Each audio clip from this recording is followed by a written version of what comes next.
자, 오늘이면 테슬라 실적 발표, 메타, 마이크로소프트, IBM 등 실적 발표가 있는데 오늘 영상에서는 이 테슬라 주가가 얼마나 변동성이 있을지, 그리고 이번에 FOMC에서 제롬 파월이 어떤 얘기를 하는지 주의 깊게 봐야 되는지 설명을 해드리겠습니다. 우선 장 시작 전에 ASML 실적 발표가 나왔는데, ASML 실적 발표를 보면 순매출이 상회했고 예약 주문 상회, 전망도 상회했습니다. 그리고 2025년 매출 총이익률이 부합을 했고 순매출도 부합을 했어요.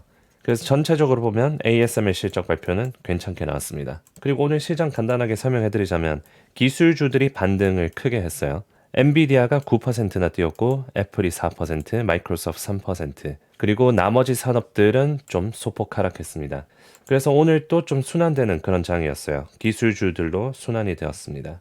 어제는 딱 이거의 반대였는데, 그래서 일주일로 보면 반도체들이 여전히 좀 떨어져 있고 기술주들은 그래도 올라간 종목들이 몇몇 보입니다. 소프트웨어 AI 쪽으로 주가가 크게 반등을 했고, 이 반도체 쪽으로는 딥시크 때문에 딥시크가 효율이 좋기 때문에 반도체들을 덜 쓰게 되고 소프트웨어 서비스 해주는 회사들 주가가 반등을 했습니다. 자, 내일은 테슬라 실적 발표가 나오는데 테슬라 차트를 보면 약간 하방 추세입니다.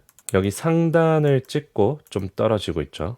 이런 식으로 가고 있는 중인데 지금 가격으로 보면 거의 중간에 와 있습니다. 실적 발표를 기다리고 있는 그런 움직임이고, 옵션 시장을 보면 플러스 마이너스 10% 변동성을 예상하고 있어요. 400불 정도에 딱 끝났었는데 이제 10% 오르면 440불까지 오를 거라고 예상하고 있고, 떨어진다면 360불 정도로 예상을 하고 있습니다. 지금 추세로 보면 여기 저항선을 찍고 여기 하방 추세의 상단을 찍고 떨어졌다가 여기 지지선에서 버텨주고 있는 중이거든요. 그래서 만약에 실적이 잘 나오면 이런 식으로 이제 하방 추세를 돌파하겠죠. 돌파하면서 이제 하방 추세에서 벗어나고 460까지 또 신고가까지 찍을 수 있는 그런 추세가 나올 겁니다. 근데 만약에 실적이 안 좋게 나오거나 어닝스 콜에서 막 긍정적인 얘기가 안 나온다면 이렇게 하방 추세로 갈 가능성이 높아지겠죠. 자, 테슬라 실적 전망인데 이번 실적 발표는 잘 나올 거라고 예상을 하고 있어요. 지난 분기 대비 30% EPS가 성장할 거라고 보고 있고, 2025년 1분기는 이제 시즈널리티 때문에 마이너스 6%, 그리고 2분기에는 16%, 그리고 3분기는 4%. 여튼 2024년 1분기에 저점을 찍고 이제 점점 오르는 추세입니다. 이거를 이제 1년 단위로 보면 2024년에 여기 저점을 찍고 2025년부터 이렇게 상승하는 추세죠. 그래서 2025년에는 35% EPS 성장, 2026년에는 27% 성장, 그리고 2027년에는 5% 성장, EPS 성장을 보고 있습니다. 매출을 보면 이것도 마찬가지로 꾸준한 상승이에요. 2024년에 약간 상승의 끝을 다가와가는 그런 분위기였는데 2025년부터 이제 매출이 급상승하기 시작합니다. 2024년에는 2% 성장, 2025년에는 17% 성장, 26년에는 19% 성장, 그리고 2027년에는 13% 성장, 매출 성장을 할 거라고 전망하고 있습니다. 그래서 전망 자체는 좋죠. 테슬라가 실적 발표할 때마다 주가가 어떻게 움직였는지 나타내주는 지표인데, 지난번 실적 발표 때는 14%로 플러스 시작했어요. 그 전에는 마이너스 8%, 그 전 분기에는 12%, 그 전 분기에는 마이너스 8%, 마이너스 7%, 마이너스 4%. 최근 한 4번 정도는 플러스 마이너스 10% 정도 주가가 움직일 거라고 예상해 볼 수 있습니다. 옵션 시장을 봤을 때도 제가 확인했을 때 플러스 마이너스 10%더라고요. 그래서 지금 400불인데 만약에 옵션에 따르면 440불까지 오르거나 360불까지 떨어지거나, 하여튼 이 정도 변동성을 예상해 볼 수 있습니다. 자, 그리고 제가 방금 전에 ASML 실적 발표, 이거 뭐 30분 전에, 이 영상을 찍는 기준에서 30분 전에 나온 뉴스라서 ASML 실적 발표가 긍정적으로 나오고 유로스톡스, 유럽 증시가 상승을 했고 S&P도 선물 시장이 상승했습니다.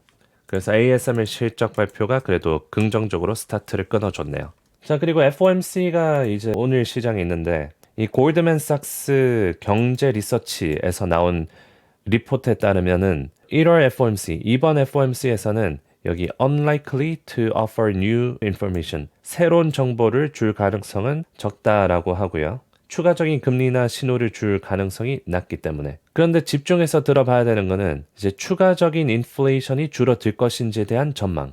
그리고 이제 트럼프가 취임을 하고 난 뒤로부터 이 관세를 어떻게 보는지를 집중적으로 봐야 된다고 합니다. 그래서 결과적으로 FOMC의 결정은 이 관세를 어떻게 여길지에 대해서 여길지에 따라 많이 바뀔 거다라고 합니다. 그래서 이번에 기자들이 질문을 많이 할 거예요. 뭐 관세에 대해서 어떻게 생각하는지, 그리고 트럼프가 금리 인하를 요구했는데 그거에 대해서 어떻게 생각하는지, 제롬 파월의 의견을 들어볼 수 있을 겁니다. 자, 그래서 오늘 영상의 요약. ASML 실적 발표 장 시작 전부터 잘 나왔고 유로스톡스랑 S&P 선물 시장이 뛰었습니다. 오늘 기술주들 쪽으로 이제 순환되는 모습이 보였고 딥시크의 우려가 어느 정도 소폭 완화되었습니다. 테슬라 변동성은 플러스 마이너스 10%로 예상되고 있고 하방 추세를 유지하는 중에 이제 실적 발표 결과에 따라서 주가가 이제 하방 추세를 벗어나거나 아니면 유지되거나 결과를 보일 수 있을 겁니다. 이번 관점 포인트는 이제 트럼프가 처음 취임을 하고 난 뒤로부터의 테슬라 실적 발표예요. 그래서 어닝스 콜에서 이 일론 머스크가 앞으로의 전망에 대해서 어떻게 얘기하는지 중요하게 들어볼 필요가 있을 것 같고 이번 FOMC에서는 금리 결정이 동결일 겁니다. 동결일 가능성이 지금 거의 90% 넘게 보고 있는데 이제 관점 포인트는 제롬 파월이 관세에 대해서 어떻게 얘기하는지 그리고 금리 추후에 대해서 어떻게 얘기하는지 들어봐야 됩니다. 자, 그럼 추후 내용 있으면 또 전달해 드리겠습니다. 도움이 되셨으면 좋아요, 구독 눌러주시고 다음 영상에서 뵙겠습니다.